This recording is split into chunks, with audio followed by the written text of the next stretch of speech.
Welcome everyone to the IUPUI School of Science Psychology JagDay. We're excited to have you here and to learn more about what it will be like to study psychology at IUPUI. My name is Lori Hart, and I'm the Associate Director of Undergraduate Enrollment for the School of Science. My contact information is on your screen, and I want to encourage you to contact me with any questions you have about the School of Science, from visiting to applying to accepting your offer of admission. Now I'll start by just sharing a little bit about the School of Science. So the School of Science at IUPUI is one of 2 Purdue University degree granting schools here. And you'll be studying in our 4 science buildings on our campus, including our brand new Innovation Hall, which boasts many new state-of-the-art science labs and classrooms, including organic chemistry, biology, neuroscience, and psychology.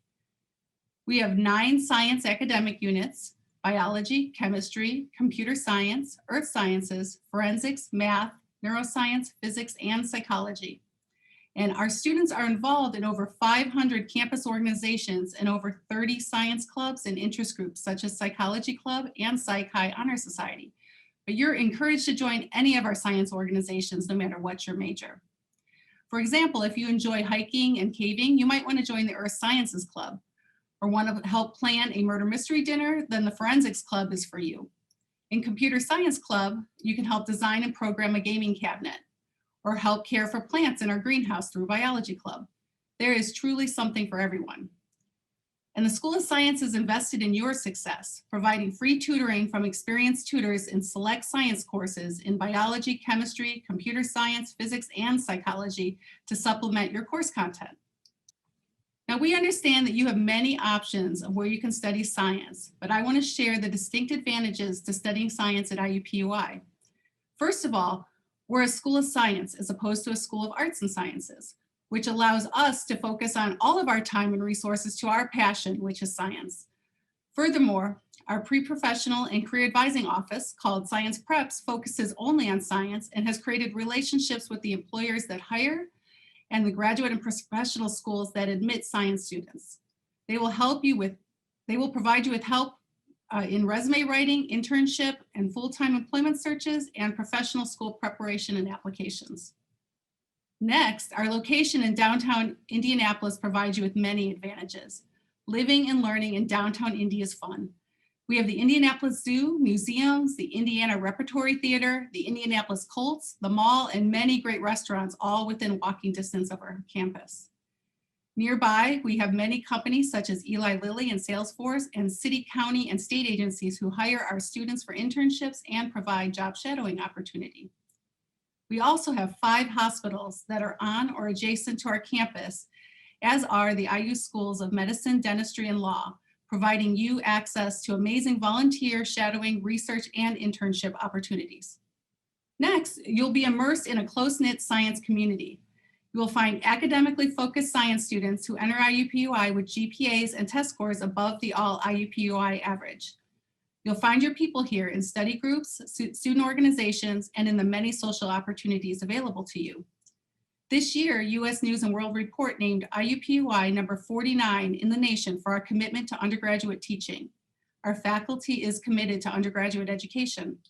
The majority of your classes will be taught by full-time faculty, and you'll find that our professors are approachable and accessible with weekly office hours for students. And last, you'll find amazing opportunities within science to get involved in research as early as your freshman year and see the real-world contribution of what you're learning in the classroom. You can get involved by reaching out to professors in science whose research interests you. And you can find that information on our website, and then just email them and ask them how you can get involved. And many of the opportunities are paid, or they can be completed for college credit. Now at IUPUI, you have endless options available to you. You choose the living situation that is best for you. So if that's on campus, a nearby apartment, or commuting from home, that's all up to you. If you are an admitted student who is interested in living in one of our 4 residence halls, I encourage you to apply for housing by our March 15th priority deadline to secure your spot. As of today, there are still spots available. Signing up for housing does not require you to live on campus, merely gives you the option to live on campus. You make the final decision when your housing contract and residence hall assignment is emailed to you. Housing contracts will be sent out beginning April 1st to your IUPUI email account. They'll be sent on Thursdays from April through June in the order that the applications were received. So if you've applied for housing, you'll want to check your IUPUI email account every Thursday to see if it has arrived. And once it has arrived, you only have until the following Monday to accept it. And if you'd like to live with other science students who are taking the same classes as you, you can sign up to live on the STEM floor in North Hall. You'll find it under Residence-Based Learning Communities in your housing application. And if you've already applied and decided that you would like to live on the STEM floor, you can go in and update that preference and it will not affect your application date. And to learn more about housing or to apply, you can go to housing.iupui.edu. Now, I invite you to visit us in person and take a student-led tour of the School of Science and see where you'll be studying. We offer in-person tours every Thursday and Friday this spring. You can tour alone or pair it with an IUPUI campus tour. We have a JagDay like this for all 9 of our academic units, and you can sign up for as many of those as you're interested in learning more about. We'll also post recordings of each of these JagDays on our Science Visit page and our IUPUI Science YouTube channel. Information on science visits and JagDays can be found at science.iupui.edu/visit or email me at science@iupui.edu with any questions you have. And you'll also want to be sure to follow us at IUPUI Science on Facebook, Instagram, and Twitter to learn more about our students and faculty, as well as the exciting opportunities available to you in science. Now, in a few minutes, we'll have psychology students Olivia, Alexa, and Caleb here to answer any questions you have, so stay tuned after our psychology department presentation to hear from them. And I do want to remind you that you can ask any questions that you have for me or for our faculty or staff or students by clicking on the Q&A button located at the bottom of your screen, because we do want to answer your questions, so please ask away. Now, I'm pleased to introduce our psychology panel today, Dr. Neil Belloveaux and psychology advisors Beth Goodman and Jared Trollinger, to speak to you more about the curriculum, resources, and research of the psychology department at IUPUI. Welcome, Beth, and Jared. My name is Beth Goodman. Let me share my screen with you. Welcome, everyone. It's great to have you here. Thank you so much for spending your afternoon with us. And there are a number of topics that we are going to cover today. And so we'll get to those here right away. Why study psychology at IUPUI? And there are a lot of things we could share with you about why we think you should study psychology at IUPUI. To give you a little bit of background, I've been a part of the psychology department for over 7 years. What I've found here is that we have a fantastic faculty. We have staff who are committed to the undergraduate mission at IUPUI, and really a lot of cool things going on here. We have approximately 30-member faculty, which has lecturers. Lecturers are faculty members who focus their expertise in their appointment at IUPUI is to focus on teaching. So they are very, very committed to the teaching mission, as are all of our faculty members. But our lecturers are PhD trained in their respective categories of psychology, and we also have clinical faculty who are focused on the teaching mission and/or clinical opportunities, and we have tenure track and tenured faculty. We have individuals who are planning to who are engaged in a lot of research and working toward tenure. And then we have faculty who along that tenure track have become tenured and who have, because of their excellence in teaching and in research and in service, they have been granted that tenure and moved to associate professor and/or professor in terms of their ranks. Our faculty teach, as Lori shared, the vast majority of the classes you will take will be taught by full-time faculty in our department. Our department also has 3 full-time academic advisors, and my colleague Cindy Williams is dedicated to neuroscience. Beth and I advise for the psychology major. We also have a peer advising office, which is a really cool thing in the IUPUI Department of Psychology. Our office is staffed by juniors and seniors who are psychology and also neuroscience majors who are interested in helping other students, and they are an integral part of our advising mission. In addition to all of this, we have a curriculum which includes a lot of high impact practices. So students, all first semester freshmen will be engaged in first year seminar. There are a lot of opportunities for, well, several opportunities for service learning in our courses, experiential learning, research. We have a career course, and in the career course, students also can get service learning experiences. And then we have a capstone course. And these are, throughout the country, these are seen as high impact practices that can make a lot of difference in terms of student development and preparation for their careers. So thank you, Beth, appreciate it. You're ahead of me already. And so I mentioned the career course, and a lot of my experience in the department is with the career course. I've taught, I counted it up recently, 40 or 50 different sections of the career course. And I've been doing it for a while. And in that experience, one of the things I find is that there are a diverse set of interests that our students are interested in. So what I mean by that is, if you were to study something like elementary education, there's probably a 90+% chance that your first career outside of undergraduate school would be as an elementary school teacher. Psychology is a major that's not really like that, in the sense that we have students who have a diverse range of interests. Now, that being said, we have a lot of students who are interested in the helping profession. They may be interested in becoming counselors or clinical psychologists, caseworkers, you know, a lot of different things that they might be interested in. We have a lot of students who are interested in research, who are interested in human resources or industrial organizational psychology. We regularly have students who pursue graduate degrees beyond IUPUI in social psych, or in another common one I've seen recently is we've had a number of students who have been interested in forensic psychology and have pursued graduate interests along those lines. So this list of where our psychology graduates work, I'm not going to go through each one of those, but as you can see, there's a range of places where our students work.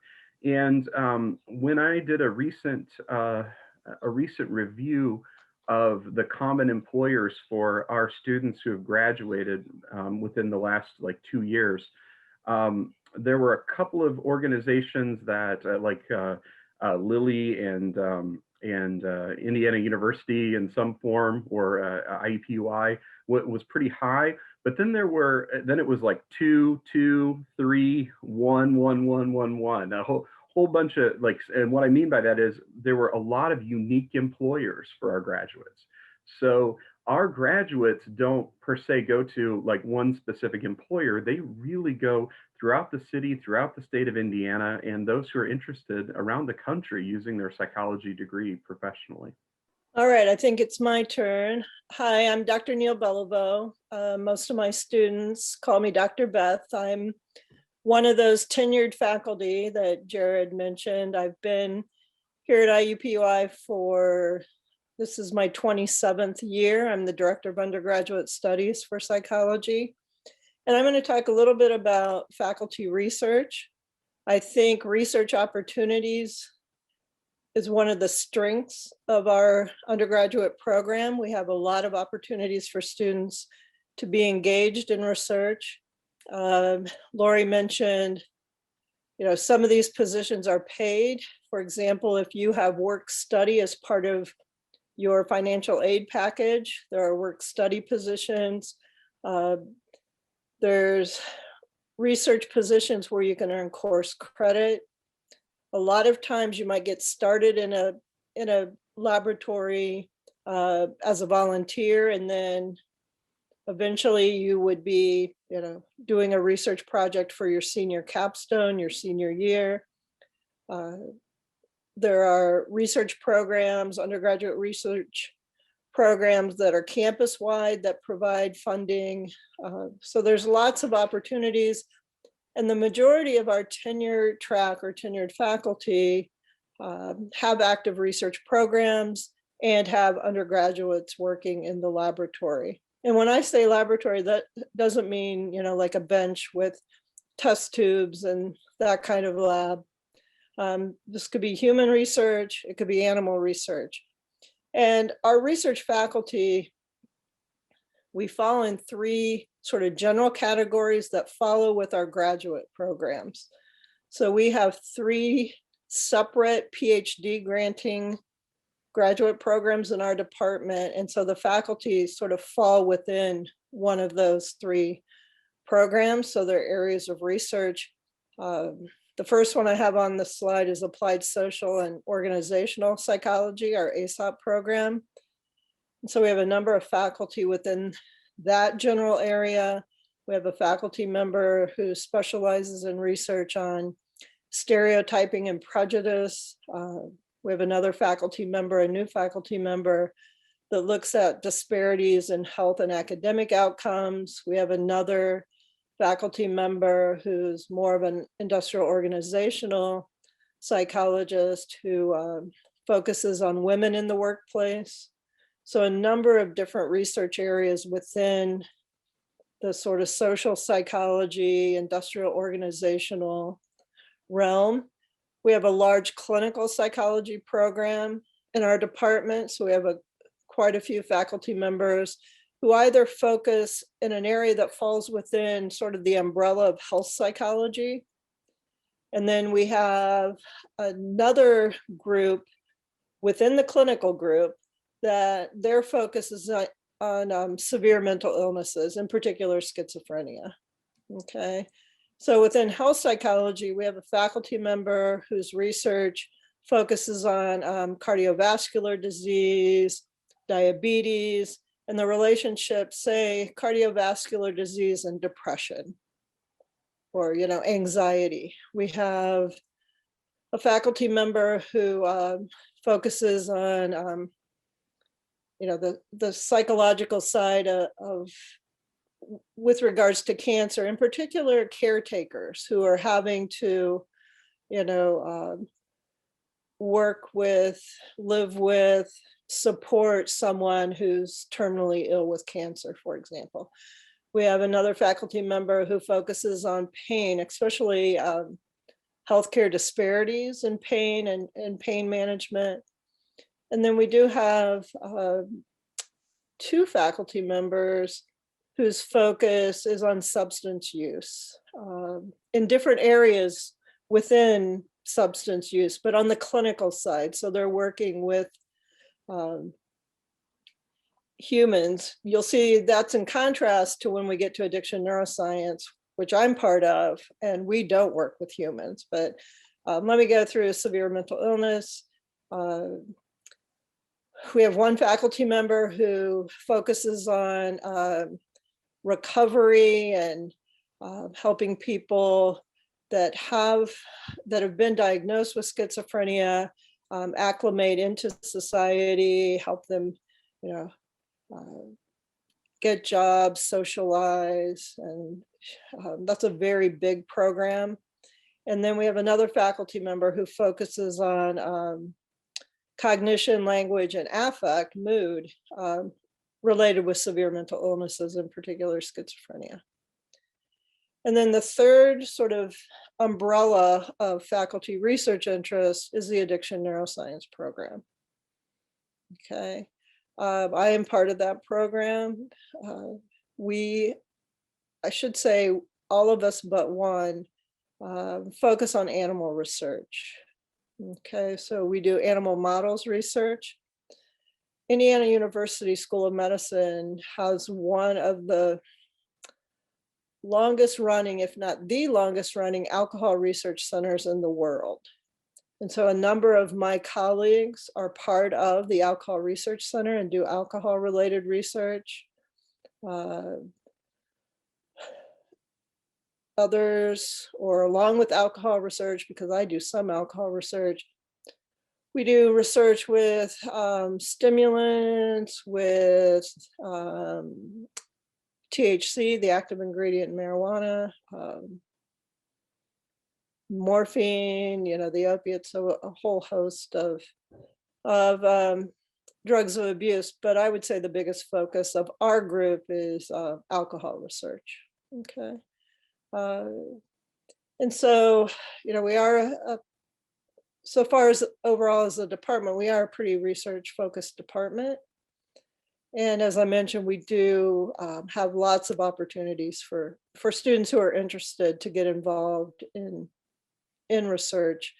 Some as early as your freshman year. I think the number of opportunities, of course, grows the farther along you are. You will be taking statistics and research methods as part of your program. And there are some faculty members who like students to have that sort of research coursework under their belt before they get actively involved. But there are opportunities for first year students. So. I am also Beth Goodman. I have been an advisor in the psychology department for just over 6 years. So I'm going to talk a little bit about our degree and some opportunities that you might have within our department. So we have both a Bachelor of Science and a Bachelor of Arts in Psychology. In our Bachelor of Science degree, students are not required to take a world language. You will need 2 math courses, and of the 4 life and physical science gen ed courses that you have, 2 of them will need to be biology or chemistry. For the Bachelor of Arts degree, students will need a first year proficiency in a world language, and that can include sign language if that might be of interest to you.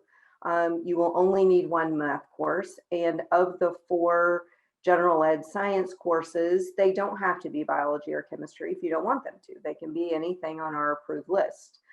Other options that we have that are approved are forensic science, which is very popular, astronomy, and geology. So we have a wide variety of options there for our science. And then additionally, our degree has about 35 hours of electives, and this really provides students with the opportunity to seek a minor or certificate in an area that might be of interest to you. So this might just be a subject area that you have interest in, like sociology or communications, or it might be something that will enhance your degree in terms of your marketability when you graduate. Another option for electives is to take courses that will be required prereqs for a graduate program that you intend to pursue. Within the psychology department, we have quite a lot of pre-professional students, so pre-med, pre-physical therapy, pre-occupational therapy, physician's assistant. So those electives really allow those students the flexibility to get those prereqs done for their graduate program without increasing the time to their degree. All right, so next I want to discuss some student opportunities for you. And some of these have been discussed a little bit, but I'm just going to maybe go into a bit more detail. We really encourage students to take advantage of all the amazing opportunities that we offer at IUPUI.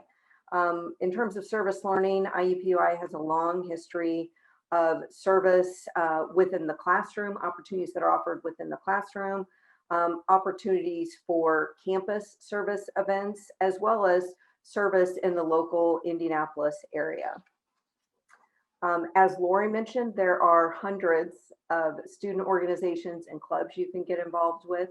Within the psychology department, we have a very active psychology club, which is a great way to connect with students who have the same major as you do, who will be in your classes and you will see often. Beth mentioned research. Getting involved in undergraduate research is certainly available to you as a freshman and as you move through your degree program. And then we have internships and scholarships that you might take advantage of. Specifically within our department, students can apply for our peer advisor scholarship and our B110 learning assistant scholarship. Jared briefly mentioned our peer advisors are junior and senior psychology and neuroscience students, and they're trained to help students, their peers, with course planning, advising them on student resources. For example, they might come in having difficulty in a class, and it might not even be a psychology class. It could be a wide variety of classes across campus, and our peer advisors are trained to assist our students and help direct them to the appropriate resources. Additionally, our peer advisors are trained on helping students understand how to use academic tools. We have degree maps and a degree system that will allow you to kind of plan out your 4 years, stay on track, stay on time to graduation. Our peer advisors are able to help you with those academic tools. And then our B110 learning assistants are trained to help students who are enrolled in our Intro to Psychology course. They'll help them with study skills, understanding course content, and our learning assistants also attend class sessions, assist instructors with review sessions and in-class activities. And both, I should also mention that both of those scholarships are paid scholarships that take place typically over an academic year, but could be renewed to a second year. And finally, we have some tips from advisors and faculty for incoming students that could help make your transition more successful. As you're preparing to come to IUPUI, please make sure that you have all of your AP and dual credit transferred to IUPUI well in advance of your new student orientation. We want to be able to help you plan your first semester, taking into account all the college credit that you might have earned in high school.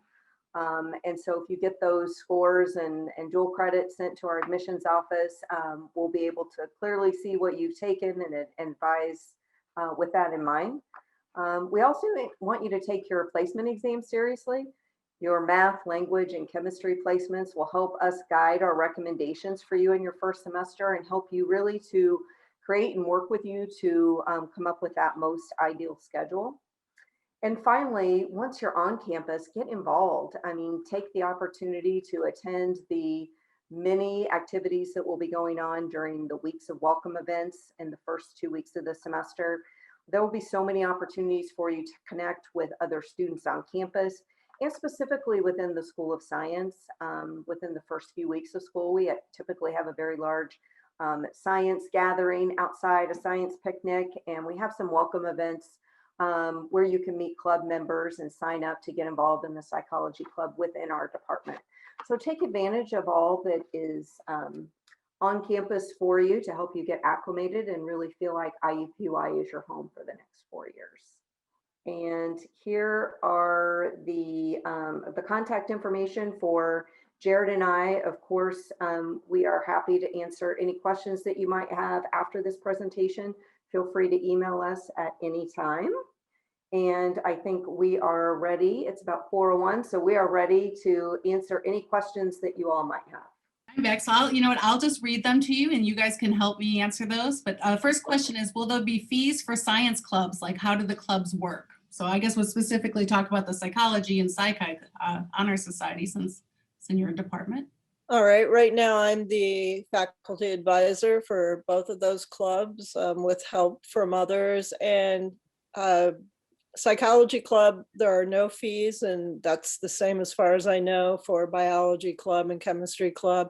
The only fees would be if, there's a plan to go somewhere where it costs to get in or something like that, but there's no yearly fee to belong to a club. Psychi is our Psychology Honor Society, and that's a national society, and that does have a fee to join. A lot of times you don't pay anything, but you get free pizza or free cookies, or a lot of the clubs will have food, and that's always a good thing when you're a college student, to take advantage of meeting people and getting to know faculty members that are often invited to the club meetings to talk about the research, and free food. Never pass up. Never pass up free food. No. All right, and how is science different in a school of science versus a school of liberal arts? Should we say pragmatically or philosophically? Both. All right, I'll let Beth and Jared talk about course-wise how it's different. I think being within the School of Science, psychology is a science. That's the bottom line, and we're where we should be. We're within the School of Science. We are an empirical science. We approach the study of behavior and mental function scientifically. I would say that's philosophically the answer. Realistically, in terms of what that means, I'll turn it over to the advisors. There may be, so you will see both the biological science and the social science sides of psychology in our department, whereas in some liberal arts schools, there might be, if a psychology is within liberal arts, now this isn't universal, but in some liberal arts schools, there might be a much heavier emphasis on the social science side of psychology. Yeah. And so our department is very, very balanced in terms of those approaches. Yeah. And I'll jump back in because we're in the School of Science. Beth showed you the difference between a BA and a BS degree. Even a BA degree, because we're in the School of Science, you will take 4 science courses. That's a School of Science requirement. And so there are university general education requirements, there are School of Science requirements, and then there are psychology program requirements. And because we're within the School of Science, we have specific science, math, computer science requirements. Well, and just to add on to that, Beth, someone asked, why would someone choose the BA versus the BS? And maybe the advisors will be better equipped to answer that, but why would one choose one or the other? I would say, just to kind of finish up with that last question too, is our science courses, the general education science courses, are a little more robust than what general, like a liberal arts degree would require. They all come from the university list, but there's certainly courses that we would not accept because we are a science degree. We want those science courses that you take to be a little more rigorous. In terms of choosing between a BA and a BS, and Beth could probably answer this as well, I'm sure. I think with some programs, there is a very large difference between the two, or a very strong track of, if you're going to grad school, you're kind of taking this route, and if you're not, maybe you're doing that route. Students make those decisions for all sorts of reasons. Sometimes it comes down to, I don't want to take 2 math courses. We have a lot of pre-professional students, and those students tend to gear towards the Bachelor of Science because they're already taking the math, biology, and chemistry courses. Some students really enjoy language, and if they're going to be working in a counseling setting or as a case manager, they want to have some experience in being able to communicate with a variety of people. So they might be geared towards learning a language, which would lead them in a Bachelor of Arts direction. I don't know if Jared, if you have anything to add to that. Yeah, and I can add quickly. Yeah. For a lot of jobs, even a lot of graduate schools, they don't know the difference. You know, you've got a BA or a BS on your transcript, the employer has no idea. And so don't say, oh, a BS is a better degree than a BA. No, that is not it at all. It's really, what are your interests? If you have a really strong interest in foreign language, then go BA route. You know, if you're going to be taking all sorts of biology and chemistry anyway, like Beth said, because you're thinking pre-professional school, then go the BS route. You know, but now medical schools, for example, want foreign language. So used to it'd be like, oh, well, definitely BS and don't take foreign language. Well, our 2 degrees, our BA versus BS, the 40 credits for psychology is exactly the same. There are no differences. And not all, sorry. Go ahead, Jared. Not all med schools require calculus. And so we actually have some BA students who are pre-med. Mm-hmm. So it's, you know, it really just depends a lot on personal preference along those lines. And we're happy as advisors to meet with you and talk through those, you know, those nuances. All right. And as a general question, not specific to anyone, have you worked anywhere besides here with psychology? I said I've been here 27 years, so I haven't been too many other places than here. I was in a medical school in a psychiatry research lab when I was still being trained, but I've pretty much been here my whole academic career. Beth and Jared can talk. They've both been other places. Well, I've only been in psychology for 6 years, but prior to that, I was still on campus. I worked as an advisor in University College. So they're still an advisor, but more as a generalist advisor. I worked a lot with pre-health students. And prior to that, while I was in grad school, I worked for the executive vice chancellor, still at IUPUI though, kind of in a account coordinator type role. And I've worked in higher education for like 16 and a half, 17 years, something like that now. And I've worked as an academic advisor. I've been an adjunct faculty member at community colleges, small liberal arts schools, as well as another large university. I was at the University of Iowa most recently before taking this position. All right. And DeAndre has a question. He wants to become a clinical neuropsychologist. What would you recommend that I major and minor in? And do you offer a neuroscience on the track of psychology program? I can answer that one unless Beth or Jared want to take a stab at it. Well, neuropsychology is, within clinical psychology. So I would personally say major in psychology, minor in neuroscience.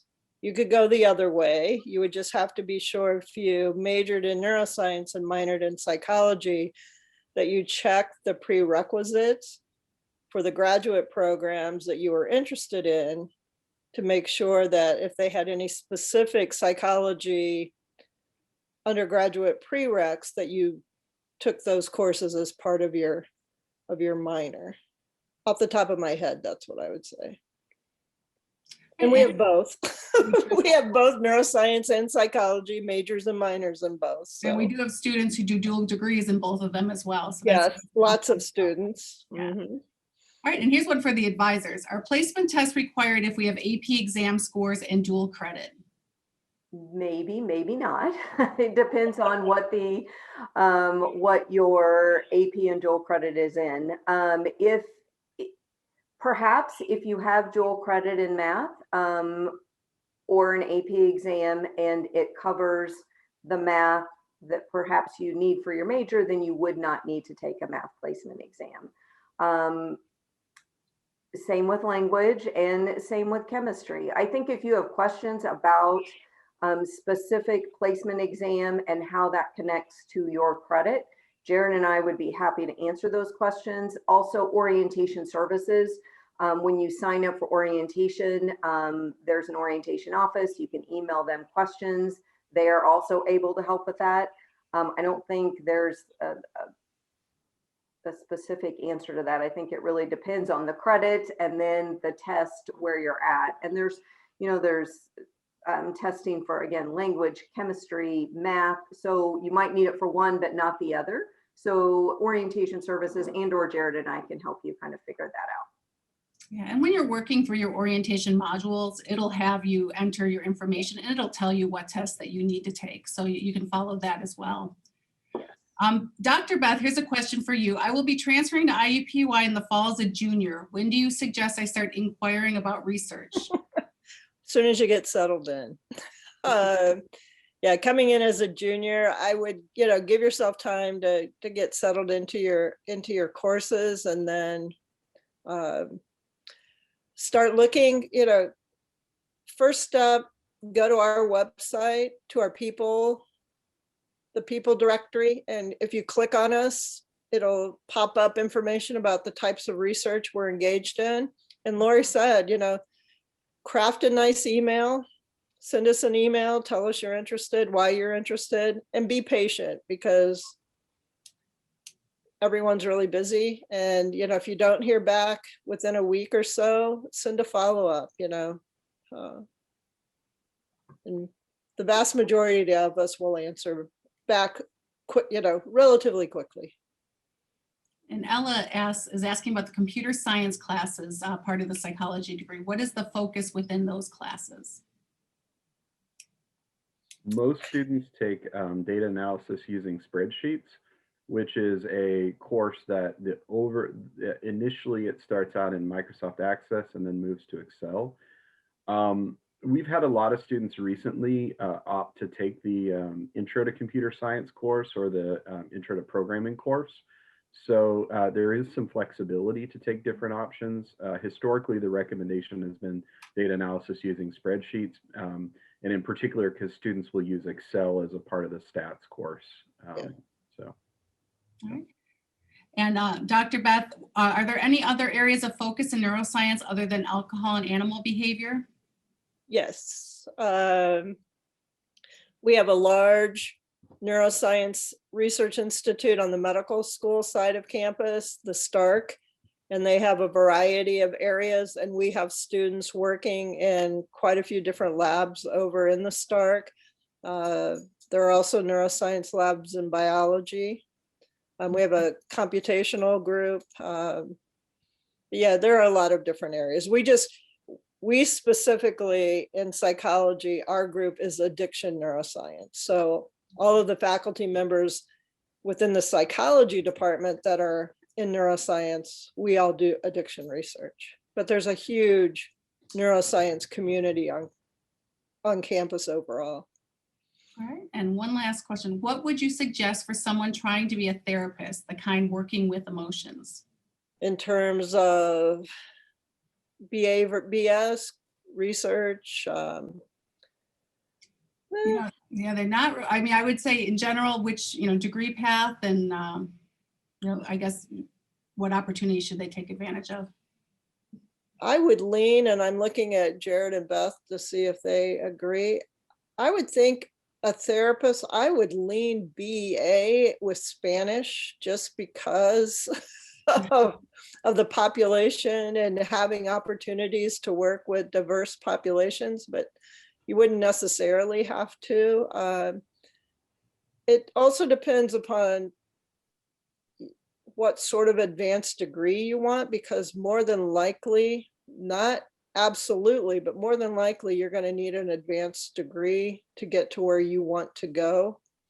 I'm looking, I can't see if they're shaking their heads or going, no, she's really off on. Yeah, most licensure programs are master's level in the state of Indiana. Obviously, if you want to be a clinical psychologist, that's doctoral training, a PhD or PsyD in counseling psychology or clinical psychology. But definitely in terms of becoming a therapist, you want to make sure you're kind of on track to prepare for that graduate degree. That also means striving in most cases for a GPA of 3.0 or above. It's an important thing to consider, that you work hard in your classes and work to do well in your classes. There are some exceptions to that. There are some programs that have cuts of 2.75, and there are some programs that don't look as closely at GPA, and they are out there. There are opportunities still, but you will have more choices if you tend to have that 3.0 or above GPA. Mm-hmm. And I would, and then go ahead, Jared. I'm sorry, I thought you were done. No problem. Also, one of the things I suggest, we have an intro to counseling class as a part of that's what I was going to say. Content class is our major. Yeah. And so when I speak with a student who wants to become a therapist, like early on in their academic program, usually around the sophomore year, I'm going to be suggesting lifespan development and abnormal psychology, because those classes are prerequisites to the intro to counseling class. Now that's specific to our program, obviously, and the course sequencing. But when a student tells us that that's their interest, we try to advise and tailor that advice toward that interest.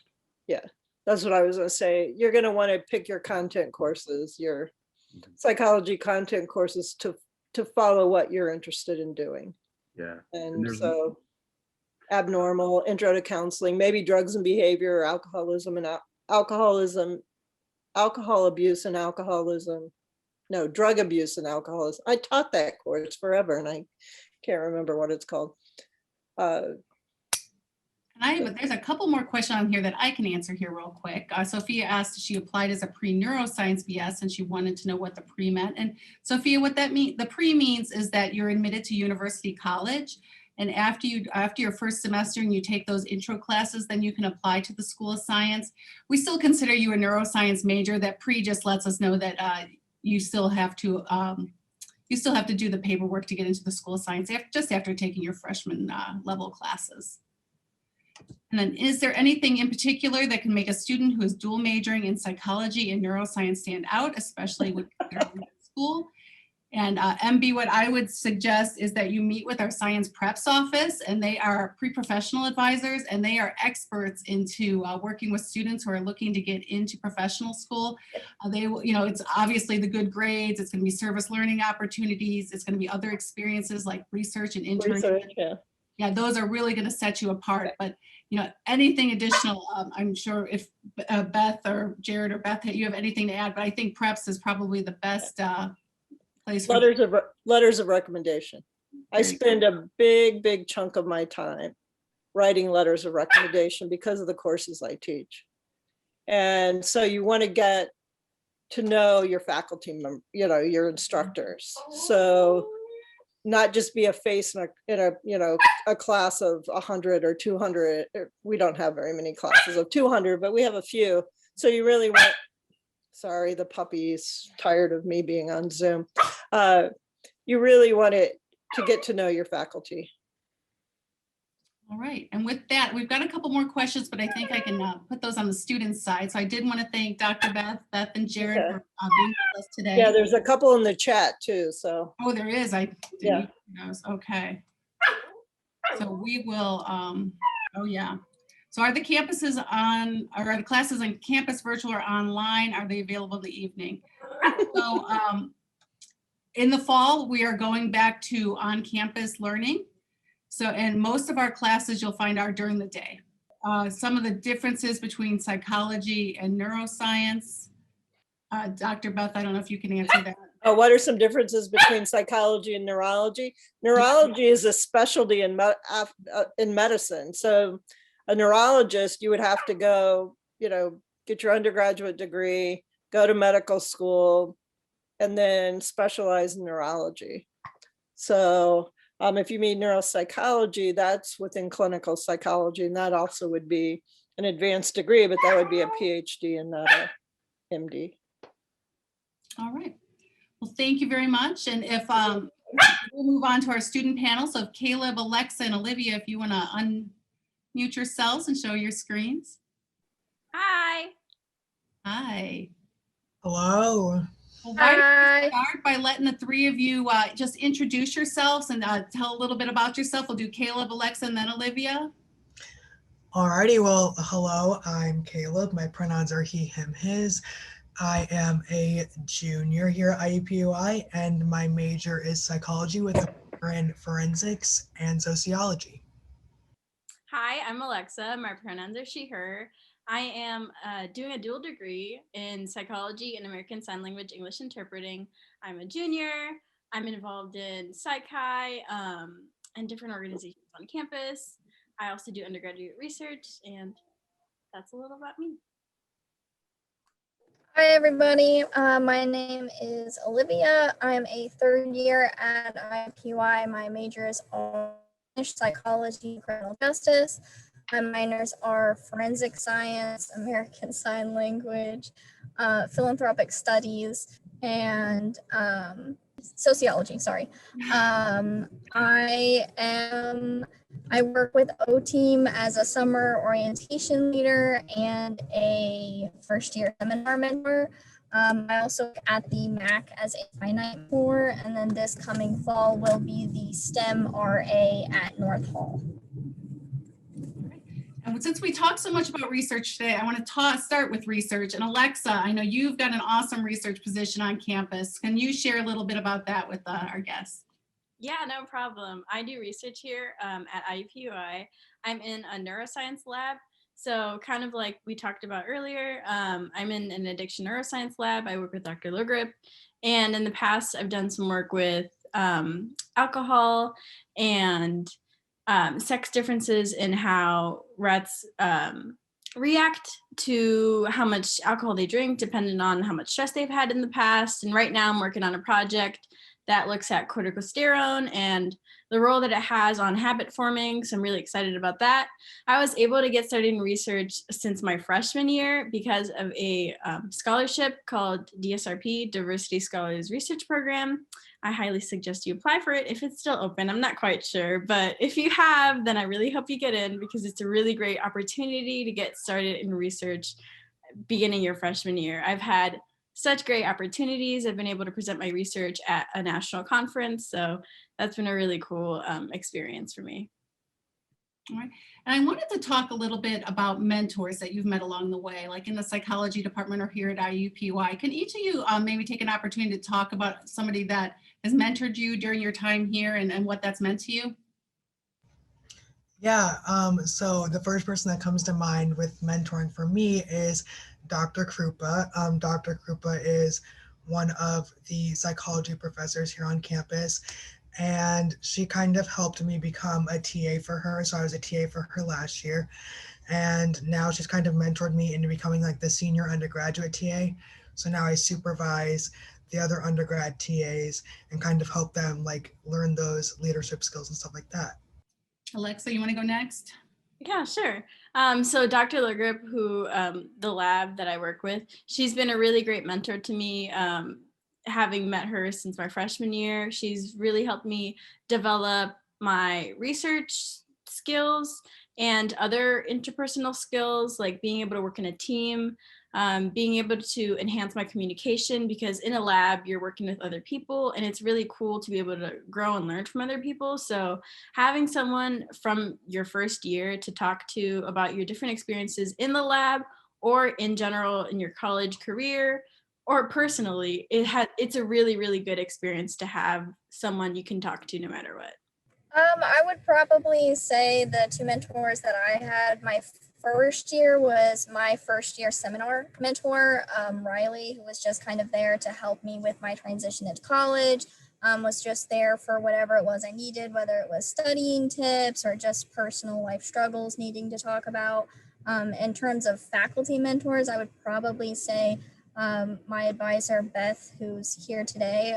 She's kind of helped me really plan things out in terms of future, whether it's career or academic. And it's been nice being able to have someone to talk about what my aspirations are, what I need to do in order to make those happen.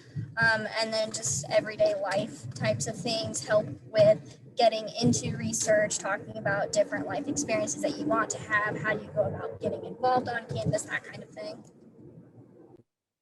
And one of the things that really amazes me about the three of you is just how busy you are. I mean, you've got multiple majors, you've got minors, you're busy on campus.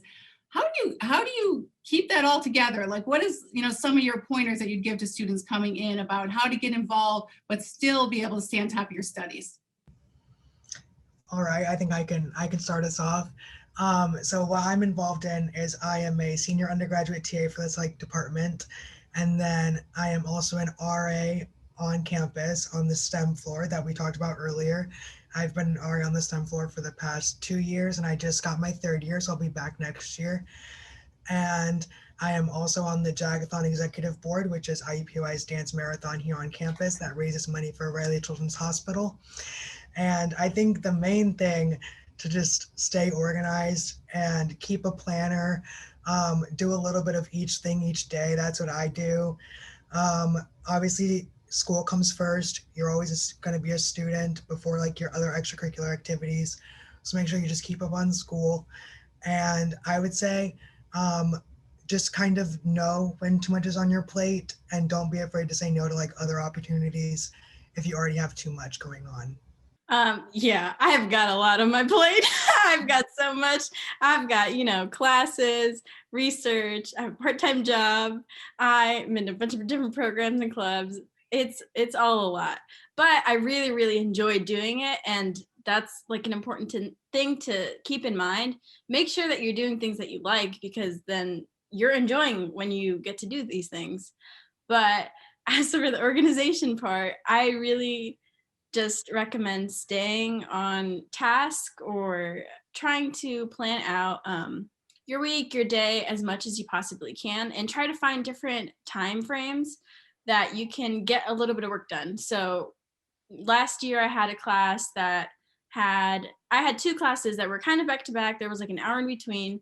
And so I'd get a little bit of work done in that hour. So then later I didn't have to deal with that homework assignment later. And I could hang out with my friends, or I could just take some time to relax. But also make sure that you fit in some of those times to relax and to take a break, because then you can get overwhelmed. Yeah, I would say you should do your best to organize your schedule. You know your limits. If you end up thinking, oh, I can do all of this, but then you accidentally sign up for a little bit too much, that's okay. You can just be honest. The majority of people on campus will be totally understanding. You can also try to schedule things around other things in terms of, okay, this day I have this job, this day I have this club.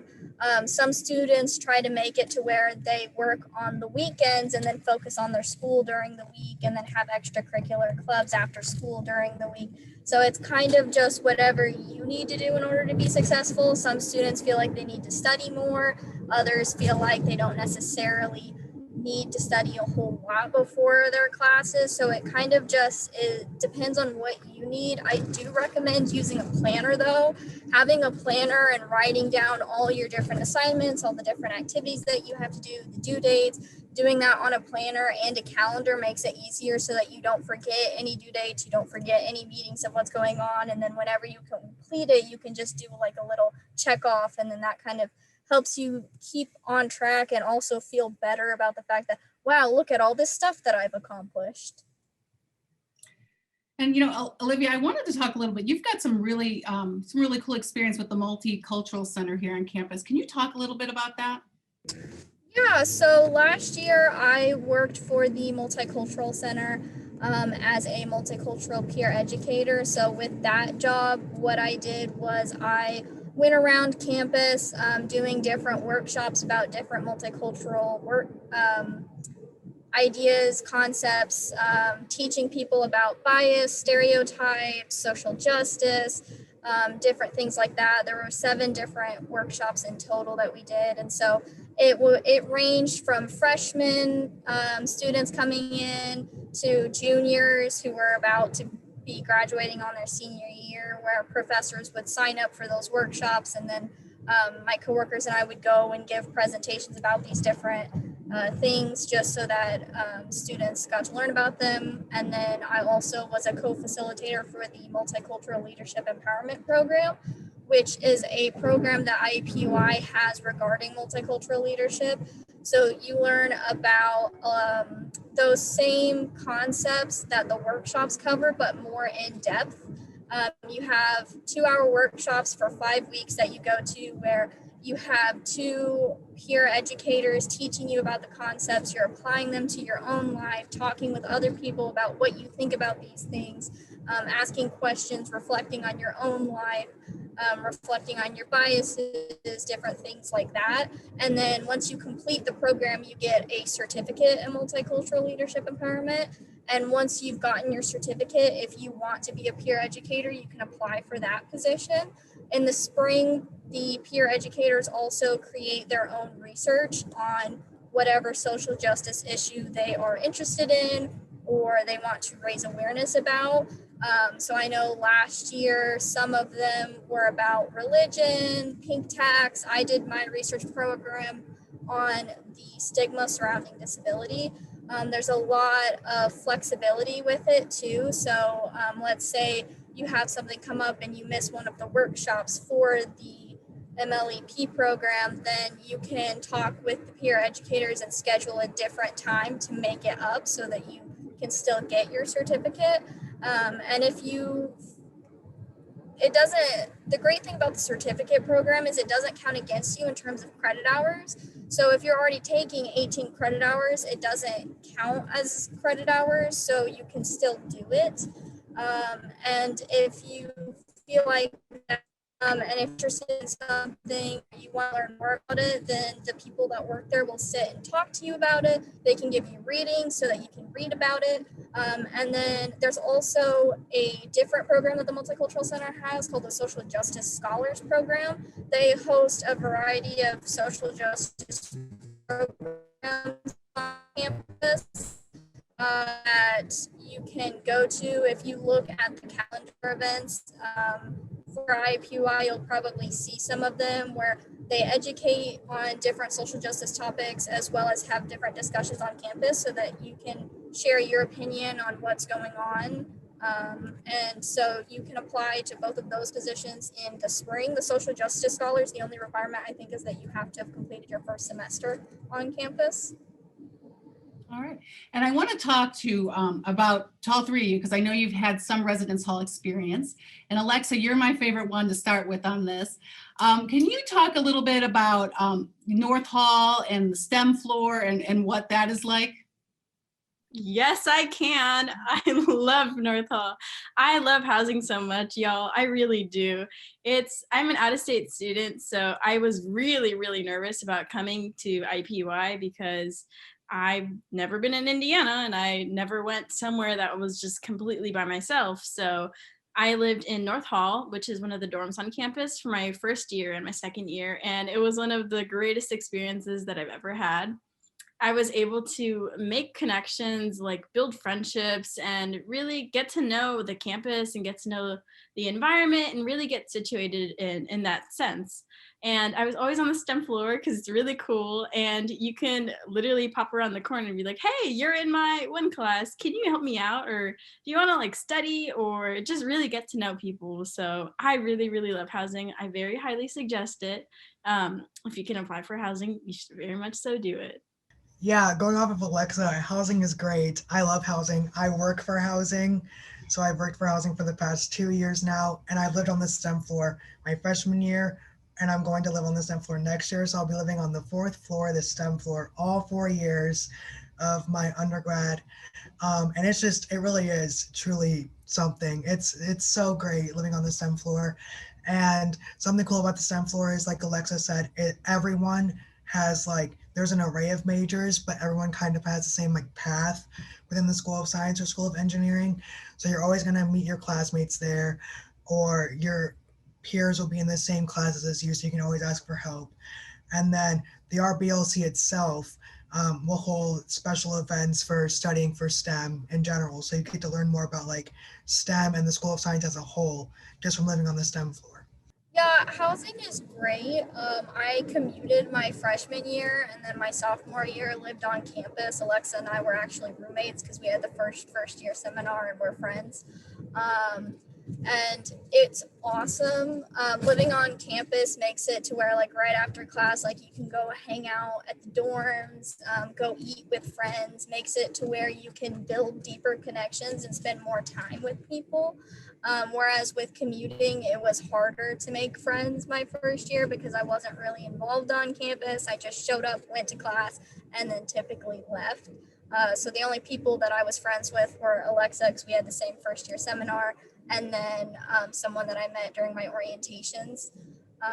So it's great because you typically get to make friends that live in the same place. A lot of times it'll be on the same floor, so you're doing a lot of the same activities, hanging out together, seeing them a lot. And then a lot of times they'll be taking the same classes as you or similar classes, to where if you need help or you just want to study together, you can do that. It's a really great experience. And just to talk a little bit more about what Olivia said, so commuters can definitely come into the School of Science and into IUPUI and feel very, very much a part of it. And the key is getting involved. Find some clubs, find some study groups. If you treat it like a job, it's going to feel like a job, but this is the best 4 years of your life. So come here and get involved and get to know people and take advantage of everything that's offered to you. And you'll find that it's very rewarding. And I want to be respectful of everybody's time, and we're running a little bit over. So I have one more question that came in through the Q&A. So 2 more questions. So we're going to answer those, and then I'm going to let everybody go. But Cam said, so what is the best way to get involved in research as a freshman and be able to present it, like in conferences or publications? I would love to do tons of research, as I will be heading to medical school after college and want to know how to go about that. And I'll start a little bit first and just say kind of reiterate what Dr. Beth said. reach out to your professors. I mean, that is the key. You know, if you're in class with them, you can talk with them before or after class, but otherwise, you know, send them a nicely worded, you know, crafted email and let them know what your plan, who you are, what your plans are, how to get involved. And I see Dr. Beth is here. So did you have something you wanted to add? Yeah, I was just gonna agree. Take advantages of programs like LHSI, the Life Health Sciences Internship, which you can apply for at the end of your freshman year. And then it's competitive, it's a paid internship. If you don't get accepted for your sophomore year, you can apply again, you know, at the end of your sophomore year for your junior year. That's a really good program, a really good way to get involved in a lab. I've had a lot of students who start as an LHSI as an intern and then end up staying in that lab for, you know, 2 or 3 years and are co-authors on abstracts to present at conferences and potentially co-authors on a paper. You know, Alexa, how long have you been in Marion's lab? For 3 years. And so Yeah. you started early and have stayed. Yeah, I started freshman year. And we love people like Alexa because in a lot of labs, there's a lot of training. And so if we can get an undergraduate student into our lab who's really interested and dependable and is excited about doing research, it's really nice to have them then stay. Not that you have to, you might go into a lab and say, you know, I'm going to stay as long as I promise, but this really isn't what I like doing. Then, you know, it's fine to leave. It's not fine to leave in the middle of a week and not let your advisor know that you've just had enough. That's, you know, because we grow to count on our undergraduates, you know, you're an important part of our research. But yeah. Right, and you'll gain something no matter what, and Yeah. that research is not for you, and then that's something that's good to know. Mm-hmm. And this student, you know, saying going to medical school, right now you may think that's exactly what you want to do. And I teach neuroscience students, and most of them they think that's exactly what they want to do. But I've had students get involved in research, and that was the light, you know, that flipped the switch. And so I want to go into research. I want to, you know, I want to be what you are, you know, I want a research career. So it can go that way too. All right, and our last question is from Ella, and I guess Olivia and Alexa, this is kind of directed at you a little bit, but I've been learning American Sign Language for around 2 years from a tutor. I was thinking about taking ASL at IUPUI, but I also have a lot of other classes that I'm interested in taking. I'm planning for a BS. Any thoughts on if I should continue with my tutor or take classes from school? And I'll just start by saying, Ella, that's totally up to you. I mean, which route you want to go, but I'll let Alexa and Olivia kind of talk maybe a little bit about the ASL classes and their experiences with them. Yeah, so I'm actually on the BS route for psychology, and I'm also majoring in ASL. So it can definitely happen. It is a little challenging only in the time management aspect, because the ASL program is in the School of Liberal Arts and the psychology program is in the School of Science. So not a lot of those classes overlap, but it's not impossible. I'm doing it, so you can do it too. It's really fun. I really recommend the ASL program here. We have deaf faculty who teach you, and you also get to interact with the deaf community in Indianapolis. So if you really get the chance to, and if you're really, really willing to, I definitely recommend the program here at IUPUI. Yeah, I agree. I think it's just a kind of a personal choice and what your specific plans are, because if you come to school and you plan on having other minors that you find you're really interested in, you're like, oh, I don't feel like I have enough time to dedicate to taking these classes and getting another minor or major in American Sign Language, then continue with the tutor. But if you feel like I definitely have the time, I'm very passionate about this, I want this, then I'd say go for it, do it. All right, and with that, I want to thank my student panelists and my faculty and staff panelists for being a part of our very first Psychology JagDay. I want to thank all of you for coming and visiting with us today, and I hope that you've learned a little bit more about studying psychology here at IUPUI and all the wonderful things that we have to offer. And please do not hesitate to reach out to me if you have any questions, and I'll follow up with you with an email with some of the links of some of the things we talked about, and so that you'll have my contact information if you do decide you want to visit. All right, so have a wonderful afternoon, everybody. We'll talk soon.